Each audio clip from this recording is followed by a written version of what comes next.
Hello, I'm the country counselor. Thank you for tuning in. Today that we're making this is December 9th, 2020, and our country is in a bit of a turmoil, to say the least, and we don't know officially who's going to be our next president. I know that the media has declared Joe Biden the winner, but that has not been made official yet. We don't know about the Senate.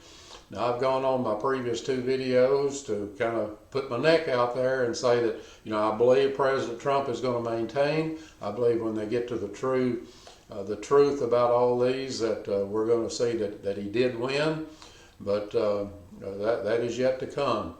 But the thing that I want us to think about today is that 2020 has been a year of shaking. God has been shaking this country. We've been through fires and floods and hurricanes and most of all the pandemic, which came from China. But we also need to realize that our God is still in control, and we also know that many times God used an evil nation to bring a pandemic or to bring judgment on his people. And we also need to understand that judgment is an act of mercy by God. When his people gets off track, judgment that we bring on ourselves, God doesn't have to do it. We bring that on ourselves to get us to wake up and to get back on track. That's the purpose of judgment. And I was thinking this morning, in the springtime, God brings the wind. And the people tell us that wind is what wakes up our trees. And it's God saying, okay, trees, you've been asleep, but wake up and put on your beautiful blooms and bear fruit. That's what you're here for.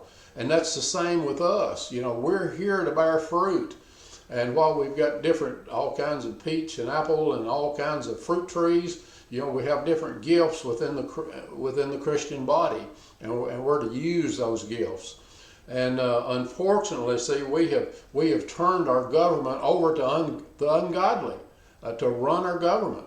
And that should not be so. I'm going to show you through this that every Christian needs to be involved in politics on some level. We'll explain that in one of our poems. But if you remember in our previous series, God instituted the family and the church and government. And he gave each one a role and a guidelines for each one.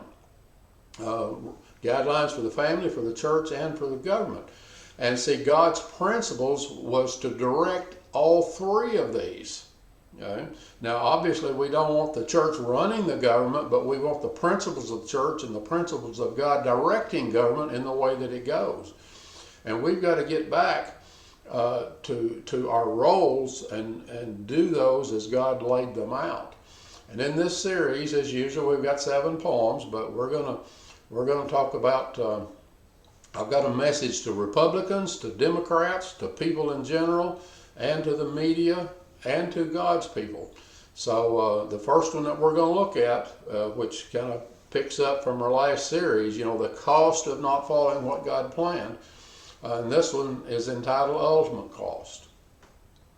See, our country's been in turmoil over the 2020 election. So let's stop and take a pause. And I can show you that this could have been avoided. Let me show you the real cause. See, God said government was to punish evildoers. But our country's gone soft on crime. And it's not punished evildoers as it should, which has emboldened them to take what is mine. They have taken away my vote to stand for freedom in the country that I love.